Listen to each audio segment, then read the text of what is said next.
Salve, família vascaína! Sejam bem-vindos aí a mais um vídeo no canal. Eu sou o Thiago, você está no canal Vasco em Família. Se não for inscrito aqui, já dá aquela moral, se inscreve no nosso canal. Deixa o like para a gente estar chegando a mais vascaínos. E não esquece também de ativar o sininho de notificação para não perder os próximos vídeos. E tá sempre por aqui deixando a sua opinião, o seu comentário para a gente fazer aquela resenha boa de vascaíno para vascaíno. Nesse vídeo, a gente tem que falar aí das declarações do Paulo Brax, né? Hoje lá na Vasco TV, antes ali da apresentação do Juan Cruz, né? Novo atacante do Vasco. Paulo Brax falou com você, vascaíno. E eu trouxe aqui duas declarações dele pra gente trocar uma ideia. O Vasco também mudou aí, né? O seu adversário no amistoso de sábado, não vai ser mais a Portuguesa. Vamos trocar uma ideia sobre isso. E eu quero puxar mais um assunto aqui. Os nossos dois próximos adversários aí no Campeonato Brasileiro, que são Atlético Mineiro e Palmeiras. Sem sombra de dúvida, dois times aí candidato a título, a todos os títulos, vamos dizer assim, né? Libertadores, Copa do Brasil e Brasileiro. Mas, família, eu vou te falar uma coisa. Não vou aceitar a desculpa, não. O Vasco não pode jogar mal contra nenhum dos dois e eu vou te dizer o porquê, família vascaína. Vamos seguir o nosso vídeo para falar que o adversário do Vasco no amistoso de sábado mudou. É isso mesmo. Tá aí, ó. A informação tá na tela. Vasco enfrentará o Resende em jogo treino neste sábado, às 10 horas em São Januário. O adversário seria a Portuguesa, que cancelou a participação por questões internas. Não haverá transmissão aí da Vasco TV. Essa é uma informação do jornalista Alan Victor da Rádio Alta Conexão. Tá aí, né, família vascaína? Felizmente a gente não vai poder acompanhar esse teste aí, ver o trabalho do Maurício Barbieri, né, o que ele pretende, variações táticas, se vai continuar insistindo aí com o Andrei, com o Jair. Disse no vídeo de mais cedo aqui, né, parece que é uma apuração da atenção vascaíno que o Galaça vem ganhando aí moral com o treinador. Então, infelizmente, a gente não vai poder acompanhar esse teste do Vasco. Mas eu queria trocar uma ideia com vocês. Eu gosto muito da participação aqui da família vascaína, não só aqui nos comentários, mas lá também no grupo de membros do Vasco em Família. O Vasco está aí se preparando para encarar Atlético Mineiro e também o Palmeiras, dois jogos dificílimos aí no Campeonato Brasileiro, já vai começar bem, e a gente está aí sempre debatendo na nossa roda de amigos, de vascaíno, no grupo de WhatsApp, qual é o melhor esquema de jogo para o Vasco da Gama. E meu amigo Maciel, lá do grupo de membros, do Vasco em Família, ele trouxe a seguinte escalação, a variação tática aí que o Vasco poderia fazer contra Atlético, contra Palmeiras, e eu queria saber se você concorda, porque eu acho que muito vascaíno vai gostar. Se liga só, tá na tela pra vocês, printei aí o comentário dele lá no grupo, ó. Thiago e amigos, vocês acham que um 3-5-2 seria uma boa aí pro atual elenco do Vasco? E aí ele coloca aqui, né? Deixou à disposição aí o goleiro, já que muita gente não gosta do Jardim, então fica aí na sua imaginação se você é o Barbieri, Ivan ou o Jardim. Aí ele escalou aqui, ó, Miranda, Capasso e Léo na zaga, Piton e Puma como alas, né? Rodrigo e Jair ali na cabeça de área, o Marlon mais adiantado um pouquinho e no ataque Alex Teixeira e Pedro Raul. Quero a sua participação, família vascaína, porque eu gostei demais, cara. Não acho que o Barbieri vai fazer isso, mas eu gostei, sabe por quê? Porque o Vasco tem jogadores de beirada de campo que não produzem tanto, né? Que é o caso do Peck e o Alex Teixeira que joga por ali. Eu até gosto do Eric Marcos, não sei porque ele perdeu espaço aí com o Barbieri. E o que o Vasco tem de melhor ofensivamente hoje, sem sombra de dúvida, é Piton e Puma. Então, nessa escalação aqui, você tira um pouco da obrigação de marcação dos dois, né? Os caras iam ter mais liberdade para atacar. Então, eu gosto aqui dessa maneira que o Maciel falou, um 3-5-2, né? Miranda e Capasso. Capasso é um cara bom, né? Na bola aérea. O Léo poderia ali, quando o Vasco tivesse com a bola, encostar um pouco mais na frente, ali no meio campo, dando liberdade para algum dos dois volantes, porque ele é rápido, faria uma boa recomposição, né? Então, gostei. Quero o comentário de vocês aí pra gente debater, família vascaína. Eu venho dizendo aqui, né, que tô muito confiante aí no Vasco fazer um campeonato competitivo. Claro que eu preciso pontuar aqui que eu não tô me agarrando aí o que o Vasco tá produzindo, mas tô olhando para os nossos adversários, que não tem muita gente jogando bola, tem a questão também dos compromissos, família vascaína, e sei que falta muita coisa pro nosso Vascão. Um camisa 10, um atacante de beirada de campo daquele jeito, né, que realmente pega a camisa do Vasco, irmão, aqui ninguém me tira, né, um volante mais experiente, falta muita coisa, família vascaína. Mas eu venho dizendo aqui o seguinte, cara, quando eu pego, eu sei, não vai me xingar aí não, né, porque a gente não pode fazer comparações de elenco desse ano pros elencos aí do passado, né. Mas eu acho que a gente pode ponderar o seguinte: a última participação do Vasco em 2020, cara, tinha um abismo de qualidade do elenco do Vasco para o futebol que estava sendo praticado no Brasil. Certo? Esse é meu ponto. Em 2023, o elenco do Vasco tem as suas limitações? Tem. Mas os reforços do Vasco, por mais que não estão atuando tão bem nesse momento, já mostraram alguma coisinha aí durante o ano. Cara, diminuiu esse abismo. Esse é o meu ponto. E a outra questão eu vou levantar agora, família vascaína, porque eu não vou aceitar o Vasco jogando mal contra Atlético Mineiro e também contra o Palmeiras. Sabe por quê? O Vasco, cara, no mês de abril, infelizmente para todo torcedor do Vasco, ou feliz para alguns, né, que passa mal o Vasco irritando, o Vasco só vai jogar 2 partidas no mês de abril. Agora, olha o nosso primeiro adversário do Campeonato Brasileiro, que é o Atlético Mineiro. Em 15 dias, eu já vou contar o primeiro jogo da final do América Mineiro, que ganhou por 3-2. Em 15 dias, o Atlético vai fazer 5 jogos. 5 jogos. Você viu a dificuldade aí, o cansaço que o Vasco teve naquela sequência de 14 dias, 5 jogos, se eu não me engano. Né? Então o Atlético vai ter aí, ó, já enfrentou o América, vai pegar o Libertad amanhã, a próxima partida da final, Brasil de Pelotas na Copa do Brasil e enfrenta o Vasco. Em 15 dias, 5 jogos, família vascaína. E sabe por que eu tô levantando esse vídeo aqui? Porque eu tava vendo uma informação do Vene Casagrande e o Palmeiras, cara, vai entrar praticamente com um time misto hoje, ou reserva, se eu não me engano. E aí eu vou aqui pro Palmeiras, que é na segunda rodada, família vascaína. 22 dias, o Palmeiras vai fazer 7 partidas. 7 partidas.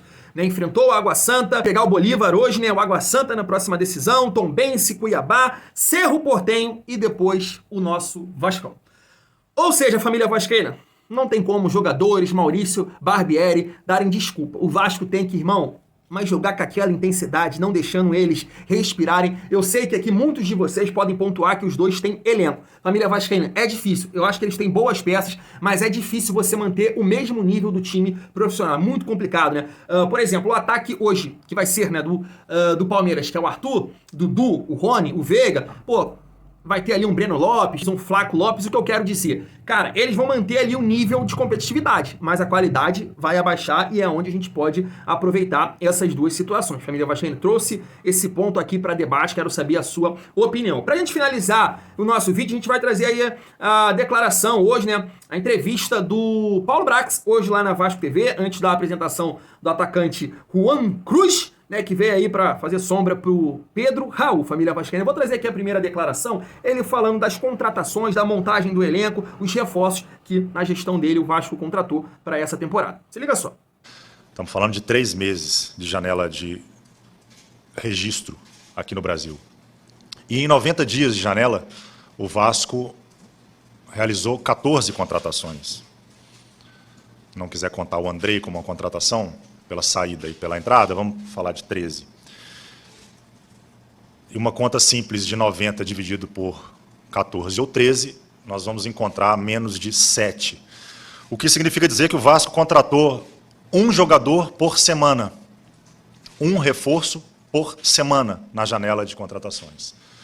E o perfil desses reforços, desses 14 reforços ou 13 reforços, nós temos 70% desses jogadores acima de 25 anos, numa idade que a gente entende dentro do futebol como uma idade que a gente espera o pico de performance do jogador.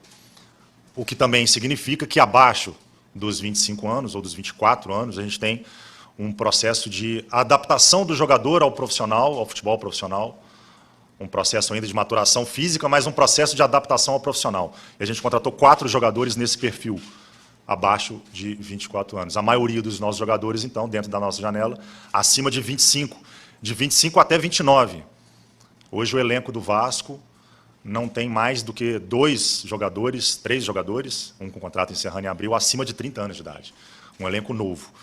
Tá aí, família vascaína. Eu já fiz isso aqui em outro vídeo, mas eu vou fazer de novo depois dessa declaração, né? Porque o Paulo Brax é mais então, né? Ele fala que, porra, parece que o Vasco tá voando realmente, né? Mas vamos lá. Segundo ele, o Vasco fez 14 contratações 14 reforços, mas a gente precisa melhorar essa situação, essa declaração dele aí. Na minha opinião, o Vasco contratou 9 reforços. 9. Vamos pontuar aqui. Léo Jardim, cara, bem ou mal, é um reforço. O Ivan é um reforço, Pumita é um reforço, Piton é um reforço, Capasso é um reforço, Léo é reforço. Porra, o Bambu não é reforço.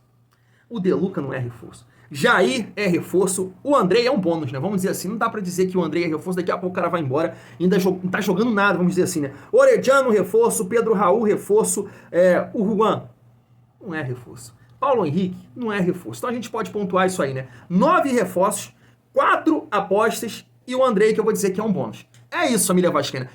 Eu expliquei aqui o meu ponto de vista em relação aí, que eu acho que o Vasco vai ser competitivo nesse Campeonato Brasileiro, aqui no início do vídeo, né, família vascaína? Mas se você pegar o time do ano passado e você colocar 9 reforços, e nem todos são titulares, né, que a gente pode dizer aqui que o Ivan não é, o Orediano nesse momento não é pouco, né? É pouco. Por isso que quando ele falou aquela declaração dele, a gente vai chegar ali com 90% do elenco, né, e aí na próxima janela fazer contratações pontuais. O Vasco não chegou nisso, o Vasco chega com muitas carências, família vascaína.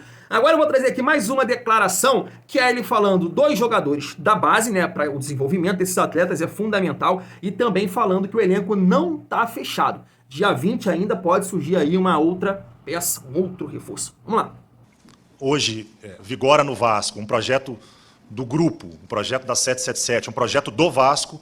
A gente tem a necessidade de desenvolver esses jogadores. A gente tem como um dos perfis do nosso trabalho o desenvolvimento desses atletas de base.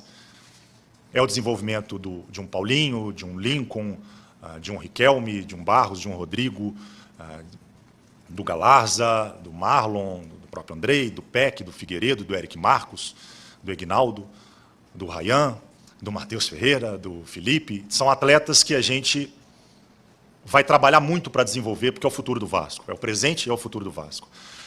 Então eu acho importante a gente fazer esse balanço da janela, que não é um fechamento de janela, porque com prazo ainda para contratar, a gente ainda busca, com a janela aberta, 1 ou 2 peças que podem ou não chegar, porque um jogador não necessariamente vem contratado porque a gente quer que ele seja contratado. Existem vários fatores que impedem uma contratação.